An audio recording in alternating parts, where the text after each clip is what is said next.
Skype ఆరాధనలో join అయిన మీ అందరికీ నా హృదయపూర్వక వందనాలు. దేవునికి కూడా కృతజ్ఞతలు. అందరికీ ప్రైజ్ లార్డ్. దేవుడు ఇంత మంచి అవకాశం ఇచ్చినందుకు దేవునికి కూడా కృతజ్ఞతలు. సుజాత సిస్టర్ గారు మీరు ప్రేయర్ చేయండి. ప్రార్థన చేసుకుందాం. ప్రభు ఇచ్చిన ఈ కొత్త దినం కొరకై, ఈ పరిశుద్ధ ఆదివారం విశ్రాంతి దినం కొరకై ఆయనకు వందనాలు చెల్లిస్తూ, ఇక ఆరాధన అంతట్లో ప్రభు యొక్క కృప, ప్రభు యొక్క నడిపింపు మనకందరికీ కలగాలని ఆయన మహిమపరుస్తూ స్తుతి ఆరాధన చేసుకుందాం. పరిశుద్ధుడవు పరిశుద్ధుడవు పరిశుద్ధుడవు మహాఘనుడవు సర్వోన్నతుడవు సర్వశక్తిమంతుడవు సర్వాధికారివైన యేసయ్య, నీకు గొప్ప నామంకే నీకు వందనాలు చెల్లిస్తున్నాం ప్రభ. పరిశుద్ధమైన దినం బట్టి ప్రభ నీకు వందనాలు చెల్లిస్తున్నాం. ఈ దినంకు రావాల్సినటువంటి ప్రతి ఒక్క బిడ్డను ప్రభ మీరు నడిపించండి. సేవలో ఉన్న బిడ్డలని ట్రైబల్ మినిస్ట్రీస్ లో తిరుగుతున్నటువంటి ప్రభ సువార్థికులను అందరినీ కూడా ప్రభ మీరు జ్ఞాపకం చేసుకునండి. ప్రతి ఒక్క సేవకుని మీరు ఉద్యోగపరచండి, బలపరచండి. సేవా కార్యక్రమాలన్నీ ఆటంకం లేకుండా జరుగుటకు సహాయం చేయండి ప్రభ. నా తండ్రి ఉదయ కాలం నుంచి మమ్మల్ని ఇంతవరకు కాపాడిన దేవా నీకు వందనాలు చెల్లిస్తున్నాం. ఎన్నో మేళ్లు మీ ఇద్దరి నుంచి మేము పొందుకుంటున్నాం ప్రభ. ప్రతి మేలుని బట్టి నీకు వందనాలయ్యా. నా తండ్రి ప్రభ మమ్మల్ని విడవక ఎడబాయక నిత్యము ప్రభ నా తండ్రి కనికరించి దేవుడివై ఉన్నావు, నీకు వందనాలు చెల్లిస్తున్నాం ప్రభ. నా తండ్రి నీకు గొప్ప కార్యములు మా యొక్క జీవితంలో ప్రభ మీరు ఎన్నో చేస్తున్నారు నా తండ్రి. ఎన్నో విషయాలలో మమ్మల్ని సాక్షిగా నిలబెడుతున్నారు యేసయ్యా, నీకు వందనాలు చెల్లిస్తున్నాం. నీకు గొప్ప కనికరంను బట్టి ప్రభ ఎవరికి లేని ఘనత మాకు ఇచ్చిన ఈ విధానం కొరకే నీకు వందనాలు చెల్లిస్తున్నాం నాయన. నా ప్రభుడవు, నా విమోచకుడవు, నా రక్షకుడవు నీకు వందనాలయ్యా ప్రభన తండ్రి. ఇక దినమంతయు కూడా ప్రభ నీకు కృపలు జ్ఞాపకం చేసుకున్న బిడ్డ ప్రభన తండ్రి ప్రతి ఒక్కరిని కూడా మీరు ఆశీర్వదించండి, దీవించండి. వాక్యం చెప్పనైన బిడ్డను ప్రభ మీకు సిల్వ చాటును మరుగుపరచుకోండి. ఈ దినమున కొరకై ప్రభ మీరు ఇవ్వవలసిన మన ఆహారం మాకు దయచేయమని ప్రార్థిస్తున్నాం.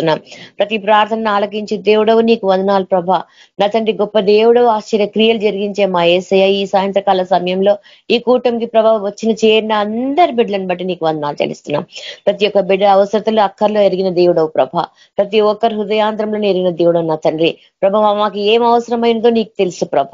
నా తండ్రి ప్రతి కార్యము నీ యొక్క గొప్ప నామంను మహిమపరచుటకే ప్రభ మా పట్ల మీరు జరిగిస్తున్నందుకు మీకే వందనాలు చెల్లిస్తూ సమస్త ఘనత మహిమ ప్రభావములు యేసయ్య మీ యొక్క పరిశుద్ధ నామానికి చెల్లించుకుంటూ యేసు నామంలో అడిగి ప్రార్థించి వేడుకుంటున్నాను తండ్రి, amen. Thank you sister. Thank you sister. Praise lord. Shantamma sister మీరు పాట పాడండి. అందరికీ ప్రైజ్ లార్డ్. ఎందుకో నన్నింతగా నీవు ప్రేమించితివో దేవా, అందుకో నా దీన స్తుతి పాత్ర హల్లెలూయా యేసయ్యా. ఎందుకో నన్నింతగా నీవు ప్రేమించితివో దేవా, అందుకో నా దీన స్తుతి పాత్ర హల్లెలూయా యేసయ్యా. నా పాపము బాబా నరరూపివైనావు, నా శాపము బాప నలిగి వేలాడితివి, నా పాపము బాప నరరూపివైనావు, నా శాపము బాప నలిగి వేలాడితివి. నాకు చాలిన దేవుడవు నీవే, నా స్థానములో నీవే, నాకు చాలిన దేవుడవు నీవే, నా స్థానములో నీవే. హల్లెలూయా యేసయ్యా, హల్లెలూయా యేసయ్యా. ఎందుకో నన్నింతగా నీవు ప్రేమించితివో దేవా, అందుకో నా దీన స్తుతి పాత్ర హల్లెలూయా యేసయ్యా. నా నీ రూపము నాలో నిర్మించి ఉన్నావు, నా పోలికతోనే నివసించుచున్నావు, నీ రూపము నాలో నిర్మించి ఉన్నావు.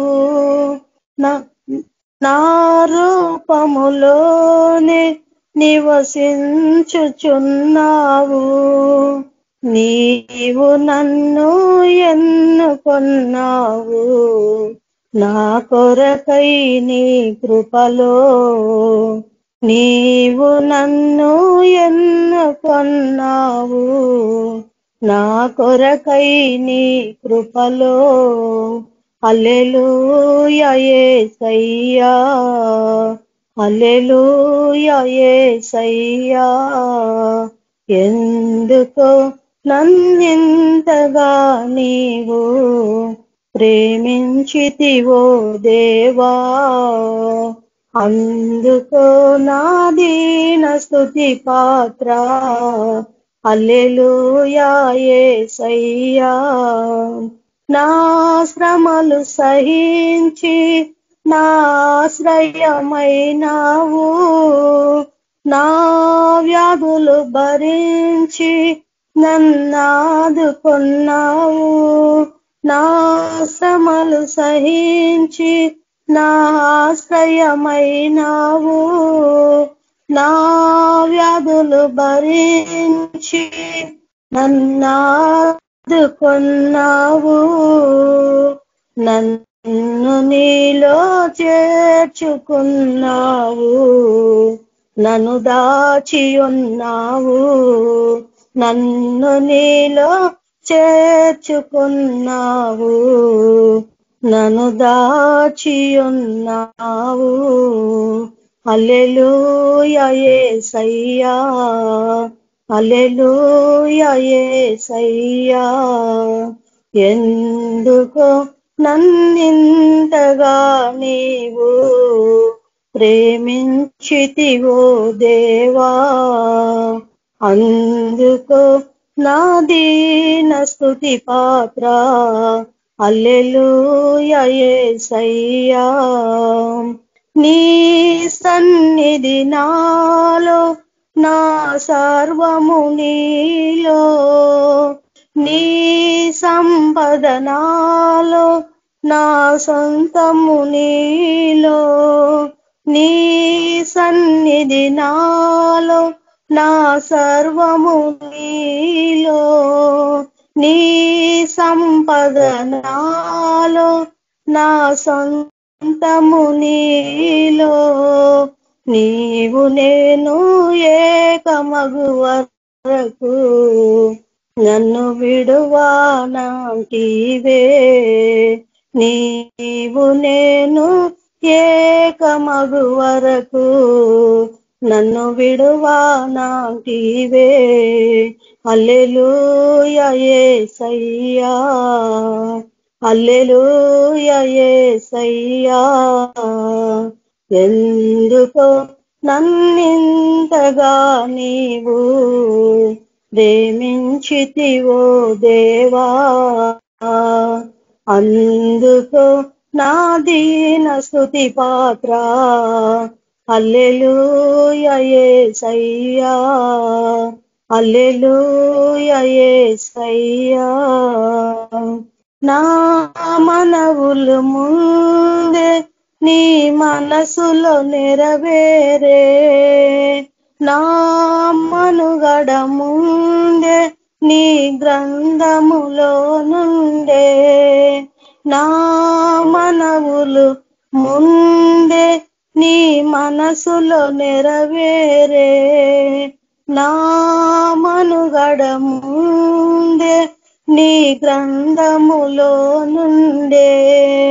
ఏమి అద్భుత ప్రేమ సంకల్పం, నేనేమి చెల్లింతును. ఏమి అద్భుత ప్రేమ సంకల్పం, నేనేమి చెల్లింతును. హల్లెలూయా యేసయ్యా, హల్లెలూయా యేసయ్యా. ఎందుకో నన్నింతగా నీవు ప్రేమించితివో దేవా.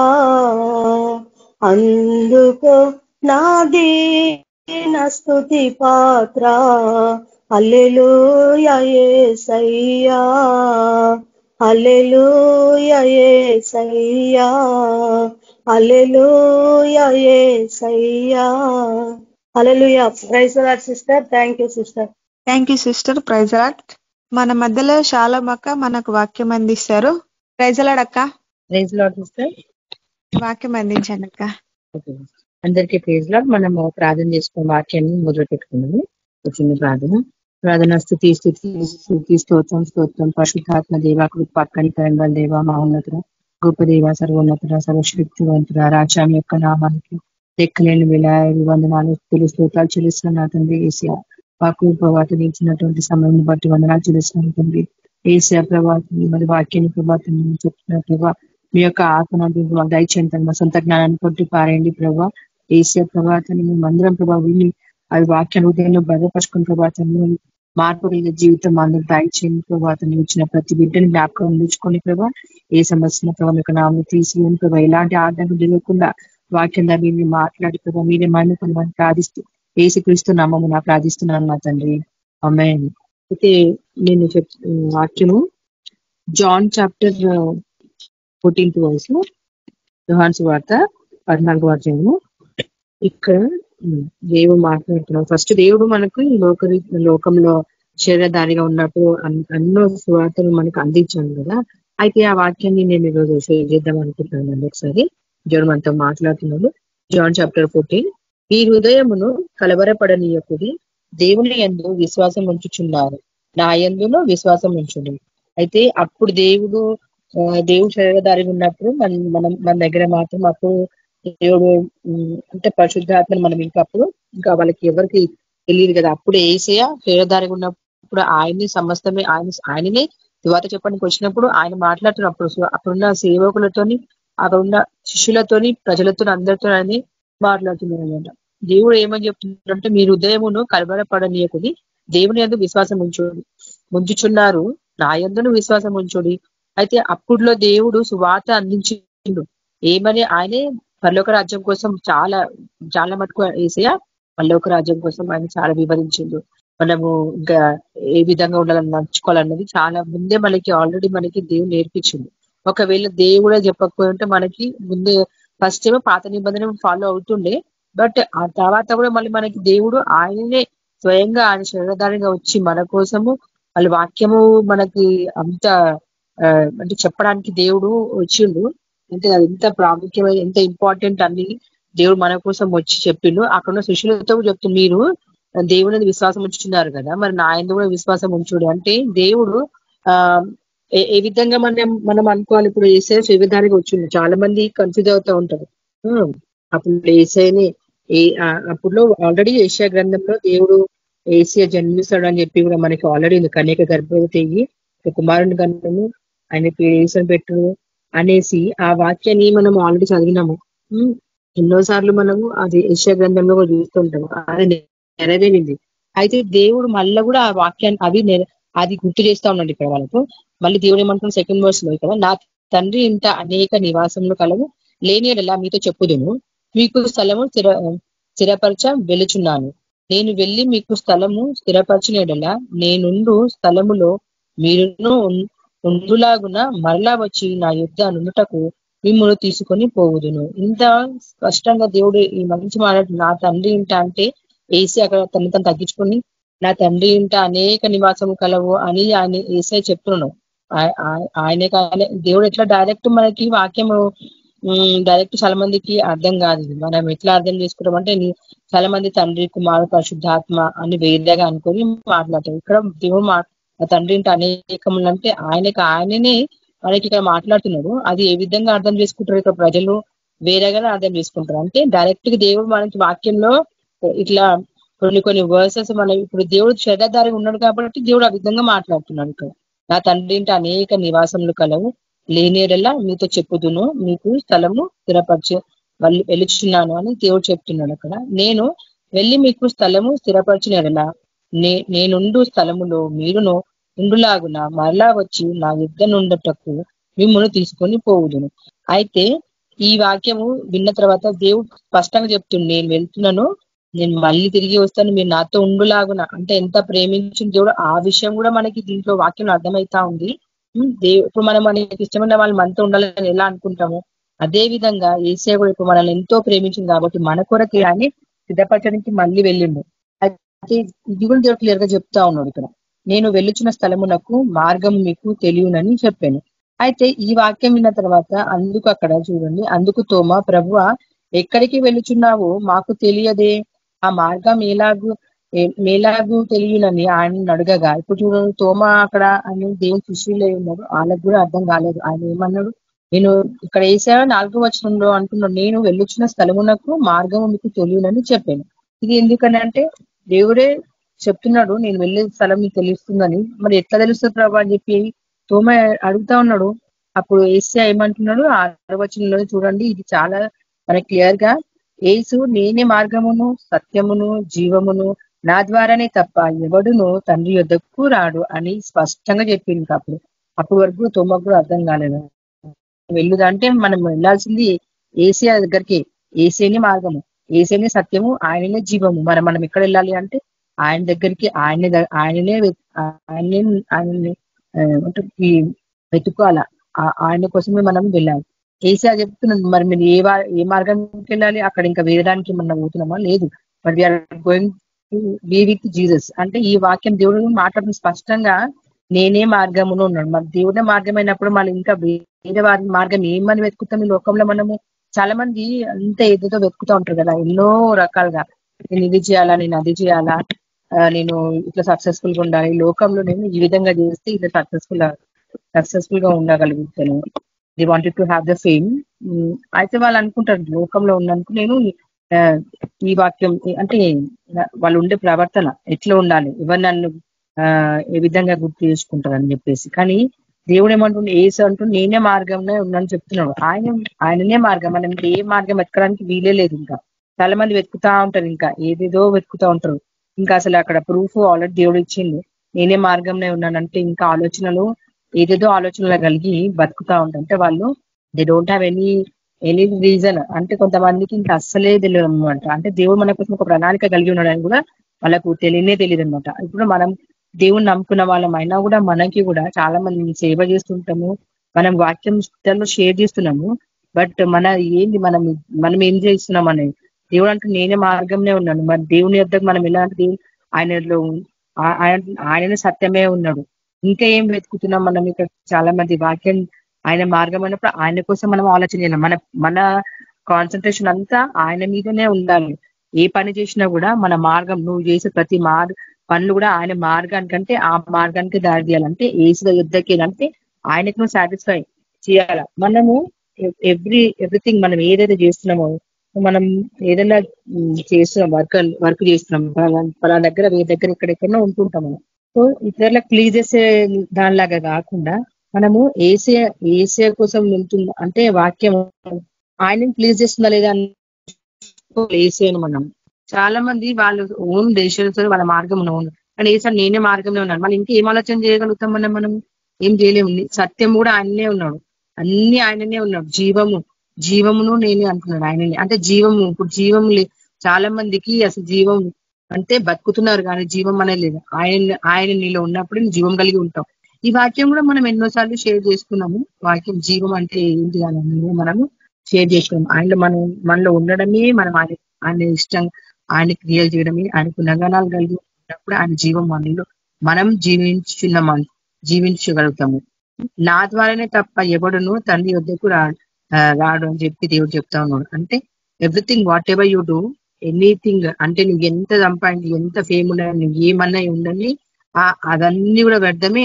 దేవుడు నేనే మార్గంలో ఉన్నాను, ఆ మార్గం తప్ప ఇంకా ఏది కూడా లేదు. సత్యం అంటే ఎవ్రీథింగ్ ఈజ్ లైజ్ ఓన్లీ. అంటే ఈ లోకంలో అన్ని అసత్యం, అంటే అన్ని అసత్యం. ఓన్లీ ఆయననే, ఏసైనా ఒక్కడే సత్యం. అంటే ఆ మార్గము ప్లస్ ఇంకా ఆయననే సత్యం. ఆయన ద్వారా తప్ప జీవం ఇందులో కూడా లేదు అని దేవుడు స్పష్టంగా మాట్లాడుతున్నాడు. అంటే నువ్వు దేంట్లో కనుక్కుంటావు, మళ్ళీ దేంట్లో కూడా కనుక్కోలేవు. ఇప్పుడు నువ్వు ఏ టైం అయినా, ఇంత టైం దేవుడు మనకి ఇచ్చింది. పుట్టిన దగ్గర నుండి కూడా మనం పెరుగుతున్నప్పటి నుంచి కూడా దేవుడు అయితే మన చిన్నప్పటి నుంచి ఆయన సువార్తని ప్రకటించడం ఆయన స్టార్ట్ చేసింది. మనమేమో ఇన్ని రోజులు కూడా వ్యర్థం చేసినాం, మొత్తం సమయం అంతా వృధా చేసేసినాము.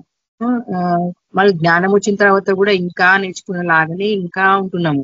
ఇంకా ఏదేదో మార్గం, ఇంకా ఏడబోతుంది ఆ మార్గం అనేది వెతుకుతున్నాం. కానీ దేవుని దగ్గరికి రావాలి, ఈ మార్గం వేసేయాలని చెప్పి చెప్తా ఉన్నాడు. మన మార్గమే వేసా, మనం సూటిగా ఆయన సేవనే చేయాలని దేవుడు మనకు ఖచ్చితంగా మాట్లాడుతుంది. ఆ ద్వారానే నేనే సత్యం, ఇంకా ఇంకా ఏం సత్యం లేదు నీ లైఫ్ లో. నీకు నువ్వు ఏది చేసినా అది ఏ సత్యం లేదు, ఆయననే సత్యం. ఆయన్ని ఆరాధించడము, ఏసీని ఆరాధించడం, ప్లస్ ఇంకా ఆయన కోసం మనము చెప్పుకోవడము ఆయన ద్వారానే. వాళ్ళు చేసినప్పుడే నీలో జీవము, ఇంకా ఉన్నాం కూడా బతుకుతున్నాం అన్నట్టే కాకుండా జీవం కలిగి ఉండాలని దేవుడు చెప్తున్నాడు. జీవం లేకుండా మనం ఏది చేసినా కూడా, నువ్వు ఎంతమందిని ప్లీజ్ చేసినా, నువ్వు ఏది చేసుకున్నా కూడా అన్ని వ్యర్థమే అని చెప్పి దేవుడు మంచి మాట్లాడుతున్నతో ఈ వాక్యం దేవుడు అప్పట్లో కూడా వాళ్ళు దేవుడు శరీరధారిగా ఉన్నప్పుడు వాళ్ళతో చెప్తుంది. ఈ రోజు మనతో కూడా మాట్లాడుతున్నాడు దేవుడు. మీరు ఎక్కడ ఆయన తోమ ఎంత అడిగింది కదా, తోమ ప్రభువా ఎక్కడికి వెళుచున్నావు మాకు తెలియదే అని అడుగుతున్నాడు దేవుడిని. ఆయన ఇట్లా చూడండి ఇక్కడ. అప్పుడు ఆయన ఆ మార్గం ఎలాగో తెలియనని ఆయన అడగగా దేవుడు, ఇప్పుడు మనం కూడా అడుగుతాం చాలా మంది, నా మార్గం, నా లైఫ్, నేను ఎక్కడ పోతే ఏం చేస్తున్నానంటే దేవుడు చెప్తున్నాడు నీ లైఫ్ అంతా వేసేయని. మన మార్గం కూడా వేసేయని, మనం వెళ్ళే మార్గం ఇప్పుడు బస్సులో ఎక్కి ఎట్లయితే పోతుంటాము, ఏ స్టాప్కి వెళ్తున్నామో అని ఎట్లా ఉంటుందో, ఇప్పుడు మన లైఫ్ మార్గం కూడా వేసేయని. ఆ మార్గంలోనే మనం పోవాలని దేవుడు చెప్తున్నాడు మనతో. సో ఇక్కడ నెక్స్ట్ దేవుడు 7th ఏమంటున్నాడు, మీరు నన్ను ఎరిగి ఉంటే నా తండ్రిని ఎరిగి ఉండురు, ఇప్పటి నుండి మీరు ఆయనను ఎరుగుదురు, ఆయనను చూచి ఉన్నారని చెప్పాను. ఇప్పుడు ఏసీఆర్ క్లియర్ గా చెప్తున్నాడు ఇక్కడ వాళ్ళకి. అప్పుడు వాళ్ళకి తెలియట్లేదు. అప్పుడు శిష్యులకు కానీ వాళ్ళకి కానీ వాళ్ళు ఇంకా దేవుని ఎరగకుండా, అంటే ఇప్పుడు మనలో కూడా చాలా మంది దేవుని నమ్ముకొని కూడా ఇంకా తెలియని పరిస్థితుల్లోనే ఉన్నాం, దేవుని ఎరగకుండానే ఉంటున్నాం ఇంకా. అంటే నీ స్పిరిచువల్ లైఫ్ లో నీ పర్సనల్ గా నువ్వు టెస్ట్ చేసుకుంటే నువ్వు కరెక్ట్గా ఆ మార్గంలోనే వెళ్తున్నావా, ఏసే మార్గంలోనే వెళ్తున్నావా, ఆయన కోసం ఆలోచన చేస్తున్నావా అని చూసినా లేదా. మన కొంచెం డౌట్లు వాళ్ళకి మనకి డౌట్లు వస్తూ ఉంటాయి. దేవుడు అదే అంటుంది, మీరు నన్ను ఎరిగి ఉంటే, అంటే మీరు నన్ను నమ్ముకొని ఉంటే, ఇప్పుడు మనము నా తండ్రిని ఎరిగి ఉంది అంటే మీరు నన్ను నమ్ముకొని ఉంటే మీరు నా దగ్గర ఉన్నట్టు కదా అని దేవుడు చెప్పి అంటున్నాడు. ఇప్పటి నుండి మీరు ఆయనను ఎరుగుదురు. ఎప్పుడైతే నువ్వు దేవుని నమ్ముకొని ఆయన ఎరిగి ఉంటున్నావు, అప్పటి నుండి నువ్వు ఆయన దగ్గర ఆయన త్రోవలో నడుస్తున్నావు, ఆయనను చూచున్నారని చెప్పాను. అప్పుడు మళ్ళా 8వ వచనంలో దేవుడు, అప్పుడు ఫిలిప్పు ప్రభువ తండ్రిని మాకు కనపరచుము, కంతే చాలునని ఆయనతో చెప్పగా, ఇప్పుడు మళ్ళీ ఈ ఫిలిప్పు కూడా దేవుని అవుతున్నాడు, తండ్రిని మాకు కనపరచు ప్రభు అని మళ్ళీ అడిగినప్పుడు యేసు ఫిలిప్పు, నేను ఇంతకాలము నీ యొద్ద ఉండినను నీవు నన్ను ఎరుగవా. చూడండి, ఇప్పుడు ఇట్లా దేవుడు శరీరధారి ఉన్నాడు కాబట్టి అలా నాకు క్వశ్చన్. ఇప్పుడు మనల్ని దేవుడు ఇప్పుడు ఉంది, మనల్ని కూడా అంటుంది, నేను ఇంతకాలం నీ దగ్గర ఉన్నా కానీ నీకు ఇంకా విశ్వాసమే లేదు, ఇంకా నేను తిరిగి లేచిన మీ పాపల అంటే దేవుడు క్లియర్ చెప్తున్నాడు. అయినా కూడా ఇంకా డౌట్ఫుల్ లైఫే ఉంటారు అనమాట. దేవుడు అసలు మాట్లాడుతున్నాడా, దేవుడు పనిచేస్తున్నాడా, అసలు ఏం జరుగుతుంది అన్నట్లే ఉంటారు. అంటే అట్లా జరుగుతూ ఉంటాయి. ఎన్నిసార్లు చూసినా కూడా మనుషులు ఆ విధంగా. ఎందుకంటే మనం ఆయన మార్గంలో లేవు, ఏసే మార్గంలో లేవు. నమ్ముకున్నామని కాకుండా ఆయన మార్గంలో మనం నడవాలి. ఆ మార్గంలో నేనే మార్గం అని చెప్తున్నప్పుడు దేవుడు మనం ఆ మార్గం నడవాలి. అది చాలా కష్టమైంది, కొంచెం అంత డౌట్ఫుల్ గా అట్లా ఉంటుంది చాలా మందికి. బట్ దేవుడు మాట్లాడుతున్నాను, నేను ఇంతకాలం మీ యొద్ద ఉండినాను, నీవు నన్ను కానీ చాలా మంది మనం ఏం చేస్తాము, మన దగ్గరనే దేవుడు నన్ను కూడా ఎరగమని ఇంకా నమ్ముకున్నాడు. దేవుడు లేనని అనుకొని ఇంకా ఏదేదో పని చేసుకుంటా, వేరే మీద ఆధారపడుకుంటా, ఇంకేదేదో వాళ్ళ సొంత డెసిషన్ తీసుకుంటానే ఉంటాను. దేవుడు ఈరోజు మాట్లాడుతూ, నేను ఇంతకాలం మీతో ఉన్నాను, నీ కొరకు ఉన్నాను, నువ్వు బాప్తిజం తీసుకున్నావు, నువ్వు ఎన్నిసార్లు వాక్యం చదువుతున్నావు, అయినా కూడా నన్ను ఇంకా ఎరగట్లేదు అంటే నువ్వు మొత్తం. అంటే మనమందరం చాలా మటుకు మనము ఎట్లున్నామంటే ఇంకా ఆయన ఎరగనట్లే, ఇంకా దేవుని నమ్ముకోలేనట్టే ప్రవర్తిస్తుంటాము, ఆ మార్గం లేనట్టే ప్రవర్తిస్తుంటాము. సో అది ఇంత దేవునికి ఇంత బాధాకరంగా అనిపిస్తుంది. అది ఏ విషయమైనా అవ్వచ్చు, మీరు టెస్ట్ చేసుకోండి, మీకు తెలుస్తాయి. మనం ఒక పక్కన వాక్యం చెప్తుంటాము, మళ్ళీ నేను పాటలు పాడుతుంటాము, మళ్ళీ అన్ని చేస్తుంటాము. బాగున్నాయి కదా, మనం దేవుని నమ్ముకున్నాం, అంతముందు అన్నిలమే ఉన్నాం. అప్పటి వరకు మనకు మార్గం తెలియదు, సత్యం తెలియదు, జీవం తెలియదు. బట్ దేవుని నమ్ముకున్నాక మనకు సత్యం తెలిసింది, జీవం, ఆయన మార్గం తెలిసిన తర్వాత కూడా ఇంకా కూడా మనం ఎట్లుంటామంటే ఇంకా దేవుని ఎరగకుండా ఉన్నట్లే జీవితము ఆ విధంగా గడుస్తూ ఉంటా ఉంటుంది అనమాట.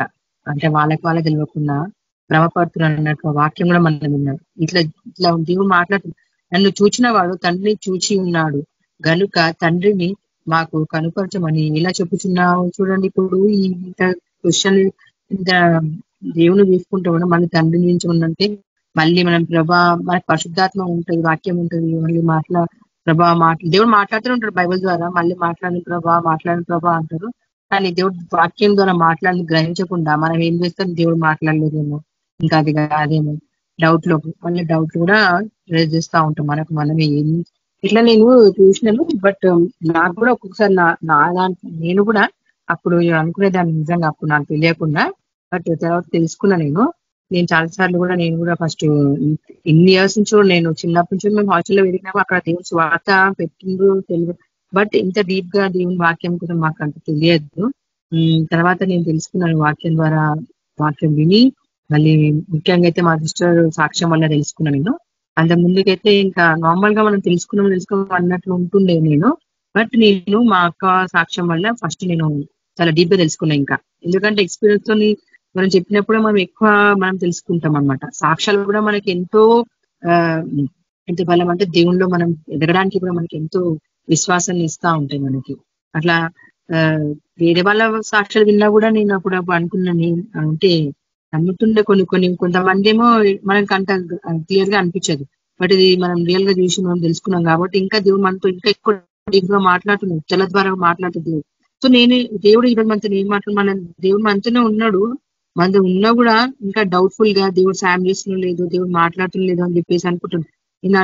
అప్పుడు నేను చాలాసార్లు తెలియనప్పుడు అనుకున్నాను. బట్ ఇప్పుడు దేవుడు మనలో ఉన్నాడు, దేవుడు మనతో మాట్లాడుతున్నాడు, గ్రహించాలని దేవుడు మంచిగా మాట్లాడుతున్నాడు. ఈ వాక్యం ద్వారా దేవుడు మాట్లాడుతున్నాడు. నేను మీతోనే ఉన్నాను కదా, ఇప్పుడు నన్ను ఇంకా ఎరగట్లేదా, నేనే సత్యాన్ని మార్గం చేయమని చెప్తున్నాడు. ఇప్పుడు కూడా మనతో మాట్లాడుతున్నాడు.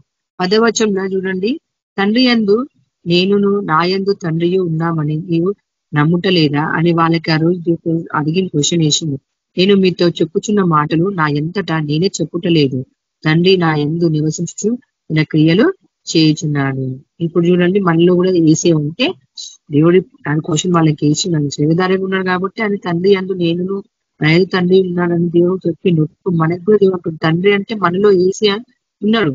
మనం ఎప్పుడైతే బాప్తిజం తీసుకున్నామో అప్పుడు దేవుడు మనలో ఉన్నాడు. ఆయన అభిషేకం కూడా ప్రార్థన చేసి మనము దేవుని కాళ్ళ దగ్గర మనము ఆయన పాదాల దగ్గర మనం ముఖరించి ప్రార్థన చేయాల. అది మాత్రం ఫస్ట్ ఆఫ్ ఆల్ అందరు ఎవరు కూడా కొంచెమే ప్రార్థన చేసి వదిలేస్తా ఉంటాం మనము. అయితే మనం ఎట్లా పొందుకుంటావు ఆయన అంటే ఆత్మాభిషేకం ఎట్లా ఉంటూ పరిశుద్ధాత్మ దేవుడు మనతో ఉంటాడు. అందుకే మనం ఆయన మనతో మాట్లాడను, మనం ఆయనను ఒప్పుకున్నాము, ఆయనలో ఉంటున్నాము. కానీ మరి ఆయన ఆత్మలో ఉన్నది మనం దాని ప్రకారం నడవాలంటే దేవుడు మనతో చెప్తున్నాడు కదా, మనం ప్రార్థన చేయాలి, బాగా ప్రార్థన చేయాలి. ఫస్ట్ ఆఫ్ ఆల్ ప్రార్థన చేయడానికి ఇష్టపడడం మనము, అంటే ప్రార్థన చేస్తాం అంతే. కానీ గంటలు చేయాలా, అంత గట్టిగా స్థిరంగా చేస్తే అప్పుడు మనకి తెలుస్తా ఉంటుంది. మనము పరిశుద్ధాత్మ శక్తిని పొందుకొని మనం ఉంటే అప్పుడు మనకి క్లియర్ గా తెలుస్తా ఉంటుంది దేవుడు మాట్లాడిన మాటలన్నీ.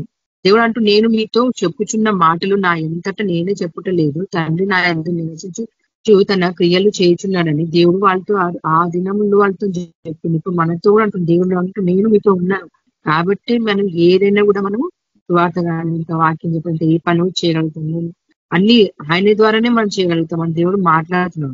సో ఇప్పుడు మనము అందుకే గర్వపడకూడదు, మనకి ఏ విషయంలో కూడా మనం ఫీల్ అవ్వదు. ఎందుకంటే ఆయన మనలో ఉన్నాడు కాబట్టి ఆయన కృపను బట్టి ఆయన క్రియలు మనం జరుగుతాం. ఇప్పుడు ఉన్న సిచ్యువేషన్ లో మాత్రం చాలా మంది ఇప్పుడు తండ్రి వేసే పరిశుద్ధాత్మ మనకి ఇచ్చినప్పుడు మన తగ్గింపు అన్నీ ఉంటాయి. అప్పుడే మళ్ళా క్షణంలోనే మళ్ళా సైతాన్ దగ్గరికి, అంటే ఆయన ఆలోచన మనం అంటే చాయిస్ ఇంకా ఛాన్స్ ఇచ్చేస్తాం సైతానికి. అంటే మనకున్న కొన్ని అలవాటు చెప్పిన చేసేస్తా ఉంటారు. అట్లా చేస్తే ఇంకా దేవుడు మనలో ఉండడని దేవుడు కూడా చెప్తున్నాడు ఇక్కడ. 11వ వచనంలో చూడండి, తండ్రి యందు నేనును నా యందు తండ్రియు ఉన్నామని నమ్ముడి, లేదా ఈ క్రియల నిమిత్తమైనను నన్ను నమ్ముడి. ఇప్పుడు దేవుడు వాళ్ళతో చెప్తుంది, నాలో నేనే తండ్రిని, నేనే అన్ని నేనే. ఇప్పుడు అక్కడ ఫస్ట్ లో వాక్యం నేనే మార్గంలో అంటే అక్కడ తండ్రి కూడా వేసేయని చెప్పి నిరూపించింది. దేవుడు చెప్తున్నాడు కదా, అక్కడ తండ్రి కూడా నేనే, కుమారుడు కూడా నేనే, పరిశుద్ధాత్మను కూడా నేనే అని దేవుడు క్లియర్ గా అక్కడ చెప్తున్నాడు. ఇక్కడ కూడా 11వ అధ్యాయంలో అదే తండ్రి యందు నేను నేను నా యందు తండ్రి ఉన్నామని నమ్ముడి అని చెప్పి క్లియర్ గా చెప్తున్నాడు దేవుడు యేసయ్య. కానీ ఇంకా కొంతమంది డౌట్ఫుల్ గానే ఉంటుంటారు. సో దేవుడు అప్పుడు వాళ్ళకి ఆ విధంగా అక్కడ శరీరధారిగా ఉన్నాడు కాబట్టి దేవుడు ఆ విధంగా చెప్పాల్సి వచ్చింది. దేవుడు చెప్పిండు. దేవుడు ఆల్రెడీ మనకి పాత నిబంధనలో యెషయా గ్రంథం ద్వారా మనకి ఎన్నోసార్లు దేవుడు మాట్లాడింది. సో ఇక్కడ ఇప్పుడు మనలో కూడా దేవుడు మనలో ఉన్నాడని మనం అనుకుంటాము. ఇప్పుడు మనం పరిశుద్ధాత్మ వచ్చింది, నేను వాక్యం చదువుతున్నా అంటే మరి ఆయన క్రియలు మనలో ఉండాలి కదా.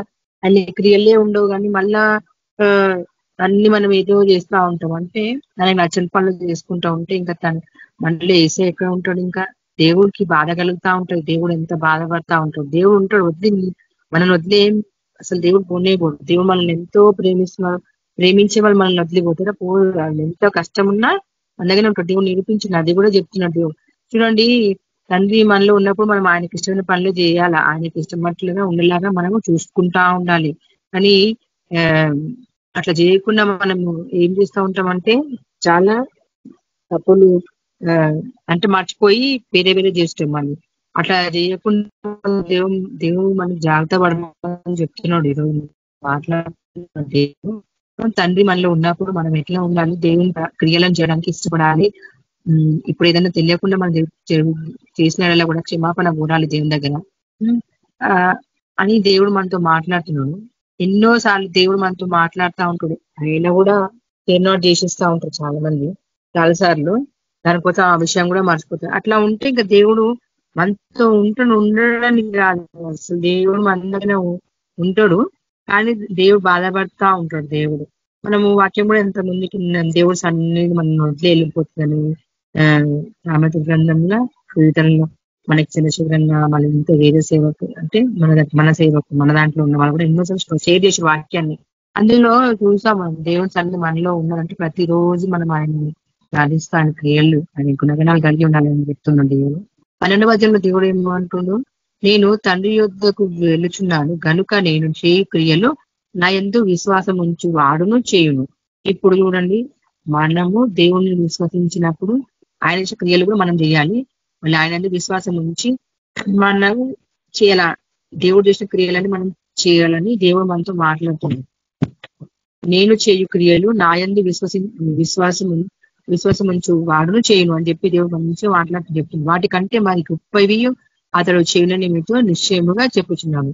దేవుడు చెప్తున్నాడు, నేను నీ కొరకి స్థలం సిద్ధపరచడానికి వెళ్తున్నాను అని. మరి ఇప్పుడు ఆయన మనకి స్థలం సిద్ధపరచడానికి వెళ్ళిండు. ఆయన మనతో ఉన్నాడు. ఆయన మనం వదలలేడు. ఆయన పరిశుద్ధాత్మ ద్వారా మనతో ఉన్నాడని చెప్పింది. మరి ఆయనే పరిశుద్ధాత్మ ఉన్నప్పుడు ఆయనే దేవుడు ఆయన చేసిన క్రియలని చెప్పము. ఫస్ట్ దేవుడు సువార్తని అందించారు. సువార్త చెప్పమని చెప్పింది ఫస్ట్ దేవుడు. మనకి సువార్తను మనం పిల్లకి అందించాలని ఫస్ట్ అది చేయాలి. మళ్ళీ ఆయన క్రియలు కూడా మనము చేయాలని దేవుడు మనతో మాట్లాడుతా ఉన్నాడు. మీరు నా నామమున దేని అడుగుదురో తండ్రి కుమారుని యందు మహిమపరచబడుటకై దానిని చేతును. చూడండి, మనము దేవుని నామం ఏ దేవుడు అడిగినా కూడా దేవుడు అది దేవుడు ఇష్టం మనకి. మీరు నా నామమున దేని అడుగుదురో తండ్రి అంటే ఇప్పుడు మనకి ఏసేనే కదా, తండ్రి కుమారుని యందు అంటే ఇక్కడ ఏసే కూడా తండ్రి కుమారు కూడా ఏసేనే అని చెప్పి క్లియర్ గా చెప్తున్నాడు. ఇక్కడ మనకి మహిమపరచుటకై దానిని చేతును అని దేవుడు చెప్తా ఉన్నాడు. మళ్ళీ మనం అడిగిన దేవుడు మనకు తప్పకుండా ఇస్తాడు కదా. మనం ఆయన నామముని బట్టి ఆయన మనకి ఇస్తాడు. నా నామమున మీరు నన్నేమి అడిగినను నేను చేతును. ఇప్పుడు దేవుడిని అడిగినప్పుడు ఇంకా స్పష్టంగా ఏసే మాటలు ఎప్పుడు కూడా అంటే నెరవేర్చకుండా ఉండవని మనకు తెలుసు కదా. వాక్యం ఎన్నోసార్లు చదివిన మనం స్పష్టంగా చెప్తుంది, నా నామమున మీరు నన్నేమి అడిగినను నేను చేతును. మరి మనం అడుగుతున్నాం కదా ఎన్నోసార్లు అన్నీ అడుగుతూనే ఉంటాం. పరిశుధాత్మను అడుగుతాము. పరిశుధాత్మ వచ్చి కూడా మనం అందరం డౌట్లు వాడుకుంటాం. కొంతమంది అంటే కొన్నిసార్లు అది అర్థం కాక చాలా మంది గుర్తుపట్టాలి మనము.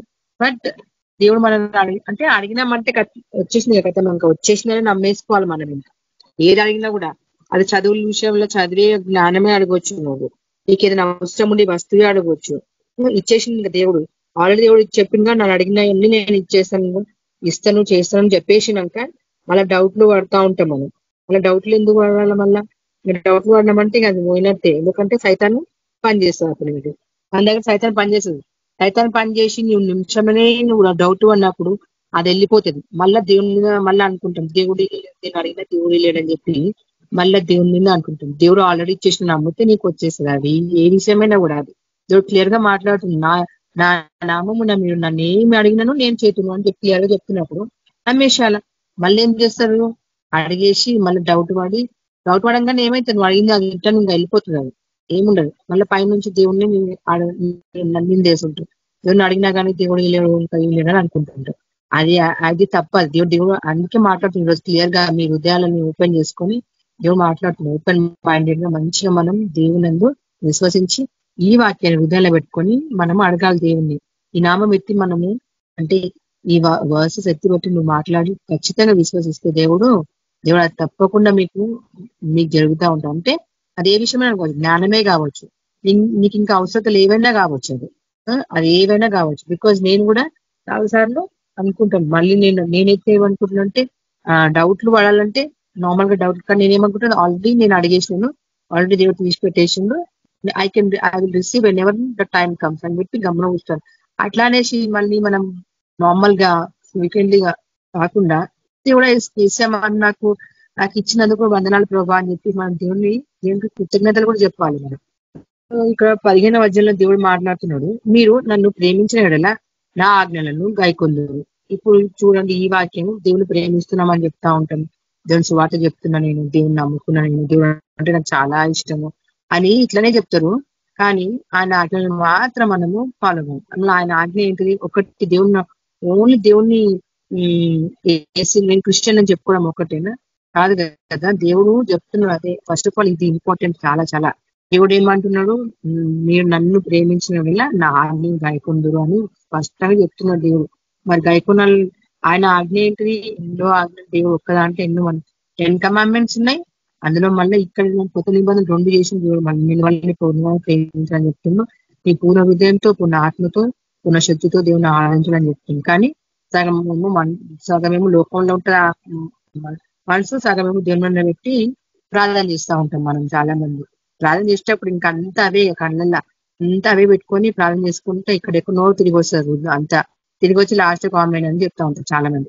అంటే నేను చూసిన ఇది చాలా మంది మళ్ళీ వాళ్ళు ఇంగ్లీష్ లో కూడా ప్రార్థన చేసి కొంతమంది ఏమో అలవాటు చెప్పుగా చేస్తూ ఉంటారు. బట్ చేసేసి మళ్ళీ దేవుని ఆజ్ఞ అసలు ఆయన ఆజ్ఞనే ఫాలో అవ్వరు. ఎందుకంటే ఆయన ఆజ్ఞను గాయకుంటే మాత్రం మనం చాలా జాగ్రత్తగా పడతాం. ప్రతి విషయంలో ఏదైనా మాట్లాడితే 10 సార్లు ఆలోచన చేస్తాం. ఇతరులను హర్ట్ చేయకుండా ఏదైనా క్రియలు చేసినా కూడా మనం ఆయన ఆజ్ఞ. ఇంకొకటి ఏంది? ఆయన ఆజ్ఞ ఇతర సువార్త కూడా చెప్పాలి మనం. దేవుడు ఏమనుకు నేను వచ్చే ప్రజంత వరకు మీరు అంటే అందరికి భూలోకంలో అంటే ప్రతి ఒక్కరికి సువార్తను అందించమని చెప్పింది. అది కూడా మనం చేయట్లేదు, మనమే చేసుకుని అంటే we are only reading for our self and we are not at all అంటే ట్రైయింగ్. అంటే అసలు కూడా పెట్టకుండా ఓన్లీ మనకు మనమే చూస్తుంది. అది కూడా తప్పే కదా. దేవుడు మాట్లాడుతున్నాడు మన ఆయన ఆజ్ఞలు ఏమున్నా ఫస్ట్ దేవుని తెలుసుకోవాలి. దేవుడు ఏమంటే నా ఆజ్ఞలు ఫస్ట్ మనకు అయిపోయి ఉంటుంది. మళ్ళీ మనము సామెతల గ్రంథం చూస్తే అన్ని మనకి క్లియర్ గా తెలుస్తూనే ఉంటాయి. అన్ని ఫస్ట్ దేవుని ప్రేమిస్తున్నామని చెప్పంగానే మళ్ళీ ప్రేమిస్తున్నాం అనుకుంటా మళ్ళీ కోపం పడుతూ ఉంటారు. మళ్ళీ దేవుడు ప్రేమిస్తే కోపం ఉంటుందా? దేవుళ్ళ కోపం ఉందా? లేదు. దేవుడు ఏం చేసిండు? దేవుడు ప్రేమగా చూపించింది. ఎంత ఆయన మీద ఎంత నిందలేసినా, ఆయన మీద ఉమ్మేసినా, ఏం చేసినా దేవుడు కోపం చూపించింది. అక్కడ చూపించలేదు, దేవుడు ప్రేమనే చూపించింది. మళ్ళీ ఆ ప్రేమ మనలో ఉందా? అంత ఏమి ఉండదు. మళ్ళీ ప్రేమించడం అంత నేనైతే నాకు తెలిసైతే దేవుడు నమ్ముకున్న ఏదో కొంతమంది 100% ఏదో ఒక 5-10 మెంబర్స్ కన్నా ఎక్కువ మంది అసలు ఆయన అంత అసలు చేయట్లేము. మన తెలిపిన గ్రూప్ లో కూడా మనం చేస్తున్నాము సువార్త. మనకు పర్సనల్ వర్క్స్ ఉంటే everything we will have. But కొంతమంది నేను చెప్తున్నా మనకు తెలిసిపోతూనే ఉంటుంది. నేను ఎవరిని అనట్లేదు, I don't want to hurt anyone. But వాక్యం దేవుడు మాట్లాడుతున్నాడు మనతో. సో మనం అందరం కూడా ఆయన ప్రేమించి ఆయన ఆజ్ఞలు గాయకునాలి. ఆయన ఆజ్ఞ పొద్దున సాయంత్రం రోజు మనం ప్రార్థించాలని చెప్తున్న దేవుడు ముఖాలు ఉండి మనం దేవుడు సాయంత్రం మనం ప్రార్థించాలి, సమయం లేదు ప్రార్థించాలి. కానీ నిజంగా చెప్పాలంటే ఈ బిజీ లైఫ్ లో అనుకుంటా మనము ఆయనకు తీరలేదు. ఆయనకు అంటే ఆదర్శలేము, ప్రార్థిస్తలేము, వేరే ఏదో చేసుకుంటా ఉన్నాము కదా. అది రిప్లేస్ చేసేస్తాం వేరే దగ్గర. వాళ్ళు దేవుని సువార్త మనము దేవుని సువార్త వాక్యం చెప్పాలని నిర్ణయించుకున్న తర్వాత మళ్ళీ వాక్యం చెప్పాలా కదా. మళ్ళీ దాన్ని పోస్ట్ పోన్ చేస్తా అనుకుంటాం మనం. అది కూడా తప్పే. ఎందుకంటే దేవుడు అంటున్నా ఆయన ప్రేమిస్తే ఆయనలా కరెక్ట్ గా యేసయ్య ఎక్కడ కూడా ఆయన ఏది కూడా తప్పు చేయలేదు. అంత ఆయన మనుషులాగానే ఉండి మనిషి రూపం నుండే మనిషి శరీరధారిగా ఉండి చేస్తున్నాడు. మళ్ళీ అంత ప్రేమ కలిగిన దేవుడు మనతో మాట్లాడుతున్నాడు. ఆజ్ఞలను గైకొనండి మీరు అని చెప్పి దేవుడు మాట్లాడుతూ ఉన్నాడు మనతో. 16 వచనంలో తీసుకుంటే, నేను తండ్రిని వేడుకొందును ఎల్లప్పుడూ నుండుటకై ఆయన వేరొక ఆదరణకర్తను అనగా సత్య స్వరూపి నాకు ఆత్మను మీకు అనుగ్రహించును. ఇప్పుడు చూడండి, ఆయన మనకు ఆల్రెడీ ఇచ్చింది. నేను చెప్పి తండ్రి వేడుకొందును మీ యొద్ద ఎల్లప్పుడు నుంటే ఎల్లప్పుడు మనకే కదా దేవుడు మనకి ఇచ్చిండు. దేవుడు మనకి ఆదరణకర్త అంటే సత్య స్వరూపి ఆత్మను మనకి ఇచ్చిండు. మరి సత్యం ఎరుగుతున్నామా? సత్యం ఎరిగి కూడా మళ్ళీ నువ్వు అట్లనే ఉంటున్నావా? మనము అందరము సత్యస్వరూపి ఆత్మ మనకి ఇచ్చిండు. దేవుడు మాట ఇచ్చింది, దేవుడు నెరవేర్చిండు. మళ్ళీ మనం ఉంటున్నామా, అట్లా ఉంటున్నామా లేదా అనేది చూసుకోవాలి మనము. అంటే ఆయన ఆజ్ఞలు పాటిస్తున్నామా లేదా, అంత సత్యం తెలిసినాక కూడా మళ్ళా ఇంకా ఏ దారిలో పోతున్నాం అన్నది మనం కరెక్ట్ చూసుకోవాలి. ఇది చాలా చాలా ఇంపార్టెంట్. దేవుడు మనకి ఊరికే ఇప్పుడు ఈ వాక్యం నేను ఐఎమ్ నాట్ సెయింగ్ నా ఉంది దేవుడే మాట్లాడుతున్నాడు. నాకు ఇంత జ్ఞానం అసలే లేదు. దేవుడే మాట్లాడుతున్నాడు. లోకము ఆయనను చూడదు, ఆయనను ఎరుగదు గనుక ఆయనను పొందనేరదు. లోకంలో ఉంటే మాత్రము దేవుని మనం చూడలేము. అంటే నీ ఆత్మీయ చూలిపోబడవు, ఆత్మీయ కళ్ళిపోబడవు. మీరు ఆయనను ఎరుగుదురు, ఆయన మీతో కూడా నివసించును, మీలో ఉండును. ఇప్పుడు సర్వసత్యంలో వచ్చే వాక్యం అంటే ఆయన పరిశుద్ధాత్మ దేవుడు మనలో ఉన్నప్పుడు మనం ఏం చేస్తాం? ఆయన ఎదుగుతాము, ఆయన మనతో ఉంటాం, మనతో నివసిస్తాం. మన అట్లా ఉన్నప్పుడు ఆయన గుణగణాలు కలిగి ఉండాలి. కనీసం ఆ 9 ఉండే ఆత్మఫలాలలో ఇళ్ళ నుంచి మనకు కనీసం ఒకటి ఇన్ని ఇయర్స్ అవుతుంది. మనకు తెలుసు మనం ఎప్పటి నుంచి దేవుని నమ్ముకున్నాము, ఎట్లా ఉంటున్నాము అని చెప్పేసి. లోకంలో ఉంటే మాత్రం మనకు దేవుడు కనిపించండి. లోకంలో ఉంటే లోక చేష్టలు చేస్తే లోకంలో ఉంటే మనం ఏం చేయలేము. దేవుని చూడలేము, ఆజ్ఞలు పాటించలేము, ఏమి కూడా మనం చేయలేము. దేవుడు అందుకని దేవుడు అంటున్నాడు, దేవుడు మీరైతే నన్ను ఎరిగి ఉన్నారు, మీరు నన్ను నమ్ముతున్నారు, బాప్తిజం తీసుకున్నారు అండి. సో నేను మీలో నివసిస్తున్నాను, మీరు నాలో ఉన్నారు, నేను మీలో ఉన్నానని చెప్పి క్లియర్ గా మాట్లాడుతున్నాను. మిమ్మల్ని అనాథలుగా విడువను, మీ యొద్దకు వత్తును, కొంతకాలమైన తర్వాత లోకమునను మరి ఎన్నడూనూ చూడదు. చూడండి, దేవుడు నుంచి నేను మిమ్మల్ని అనాథలుగా వదలలేదు. నేను మిమ్మల్ని నా పరిశుద్ధాత్మని ఇచ్చి మిమ్మల్ని మీ దగ్గరనే ఉన్నాను. నా ఆత్మ పరిశుద్ధాత్మ శక్తి మీకు ఇచ్చినాను, మీతో ఉన్నాను. మళ్ళీ నేను వస్తా, శరీరధారిగా కూడా మళ్ళీ వస్తాను అని మంచి దేవుడు మాట్లాడుతున్నాను, ఇంత క్లియర్ గా మాట్లాడుతున్నాను. తర్వాత దేవుడు వస్తాడు మన దగ్గరికి వచ్చినప్పుడు. దాని తర్వాత అప్పుడు పరిశుద్ధాత్మ దేవుడు ఆయనతో కూడా ఉండిపోతాను. ఇంకా మనం అప్పుడు మరి ఎన్నడూనూ చూడదు అని చెప్పి అని ఉంది. లోకము అంటే లోకం మళ్ళీ అక్కడ అంటే దాని తర్వాత సిచ్యువేషన్ మళ్ళీ వేరేగా ఉంటుంది. అయితే ఇక్కడ దేవుడు 19th verse ఏమంటుంది, అయితే మీరు నన్ను చూతురు, నేను జీవించుచున్నాను కనుక మీరును జీవింతురు.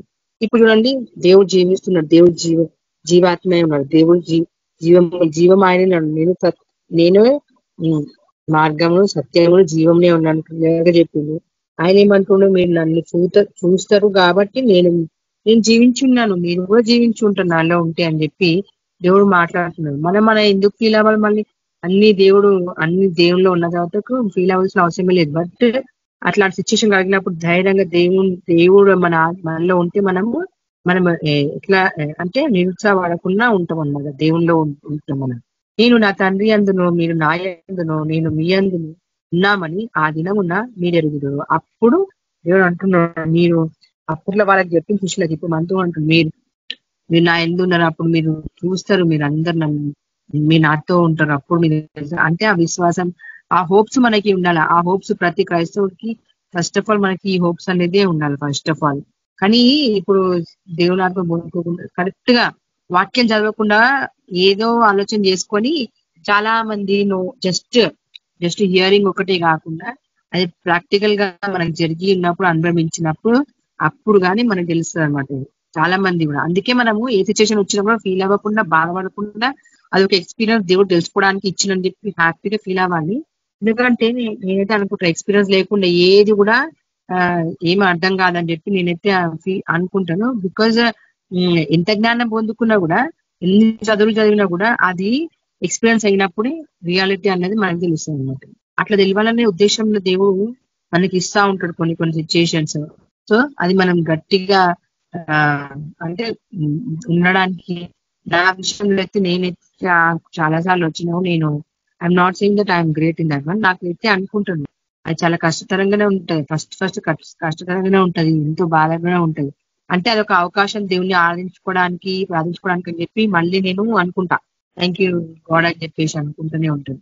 మళ్ళీ ఏమో కొందరు ఎందుకు ప్రభా నాకే ఎందుకు ఇచ్చారు ప్రభా అని కొంతమంది చాలాసార్లు ఇది కూడా వింటా ఉంటాను నేను చాలాసార్లు. చాలా మంది కోపం రాగానే బాధ రాగానే నాకెందుకు ఇచ్చిన ప్రభా నాకెందుకు ఇచ్చిన ప్రభా అని అనుకుంటా ఉంటాం. కానీ మనము హ్యాపీగా ఫీల్ అవ్వాలి. ప్రభా నాకే ఇచ్చిన కూడా వందనాలు ప్రభా అని చెప్పి మనము దేవునికి థ్యాంక్స్ చెప్పుకోవాలి. ఏ సిచ్యువేషన్ అయినా కూడా ఎట్లాంటి సిచ్యువేషన్ ఉండొచ్చు. అది నేనైతే అనుకున్నాను బై బికాజ్ దేవుడు ఎవరికైనా ఇవ్వచ్చు, అది నీకే ఇచ్చినానంటే అది నీ వాళ్ళు గట్టిగా నీకు ఒక టెస్ట్, అది ఇంకా ఇన్విటేషన్ రాస్తే అన్ని ఎగ్జామ్ పాస్ అవుతా ఉంటాం. అంటే అంత ఎక్స్పీరియన్స్ వస్తూ ఉంటుంది మనకి. లైఫ్ లో ఉన్న ఎగ్జామ్ కూడా అంతే. ఈ లైఫ్ లో కూడా ఇవన్నీ ఎగ్జామ్స్ అయిపోయి టెస్టులు దేవుడు పెట్టినప్పుడు అది మనము ప్రార్థన ద్వారా జయించుకుంటా ఆయన మనలో ఉన్నప్పుడు ఆటోమేటిక్ గా అది పోతూనే ఉంటాయి. అంటే విజయం సాధిస్తూనే ఉంటాం మనం. దేవుడు మనతో అదే చెప్తుంది, అన్నిటికీ అదే రీజన్ దేవుడు చెప్తున్నాడు. ఈ వాక్యం మీరు జ్ఞాపకం పెట్టుకుంటే కనుక మీరు మళ్ళీ బాధపడరు.